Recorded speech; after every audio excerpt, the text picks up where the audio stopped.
We haven't had any sport tonight, so let's have some now. Two-time Olympic medalist Nick Willis has a smile on his face. Despite finishing outside of the medals in the 1500 metres of the World Athletic Champs in London, Willis finished 8th. Kenyan runners took gold and silver.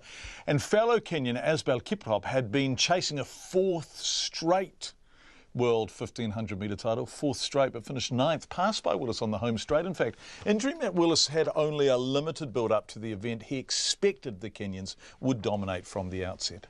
I assumed the Kenyans would be wise to use their advantage this year is to be able to run a really fast time. They blitzed the field in Monaco just 3 weeks ago when they ran really fast times, and we were all several seconds behind. I was 6 seconds behind in Monaco, so they didn't push the pace in the first lap, and so suddenly I thought, okay, here we go, it's going to be a tactical race again. But then they took off after 400 metres and really dragged it out there, and so I try to just listen to my body and try and get the most out of what I could. And I was pretty proud with my performance after pretty limited build-up, but those guys were very good today, and 8th in the world.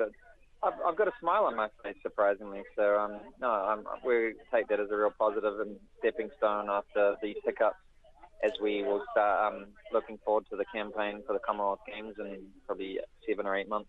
You mentioned beforehand that obviously your training, your build-up had gone well and there were good signs there. So did you perform as well as you might have hoped or perhaps not? I really didn't know how it would go. That's the main thing. Afterwards, no, I'm pretty proud. I mean, you always hold a glimmer of hope that the unthinkable could happen. There's been so many surprises and upsets at these games. You don't want to rule out that possibility. But once the race ended up being a fast race, it took luck out of it, and that was my best run so far this season. So I can't ask for more than that.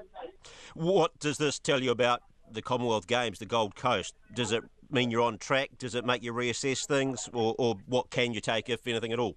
Oh, it makes me really excited to know that off of very limited training, let's face it, it's 8 to 10 weeks I've been able to put in decent work, that I can still get 8th in the world. And with the Commonwealth Games, half of those guys won't be there, and I won't have to take any time off after the season because I've been off most of the year.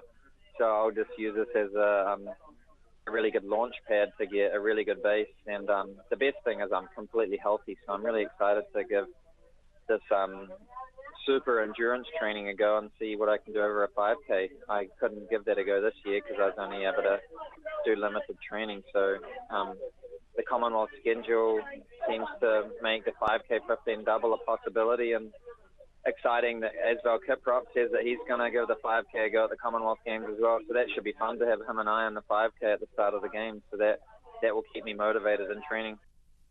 It's Nick Willis talking to our sports editor Stephen Hewson.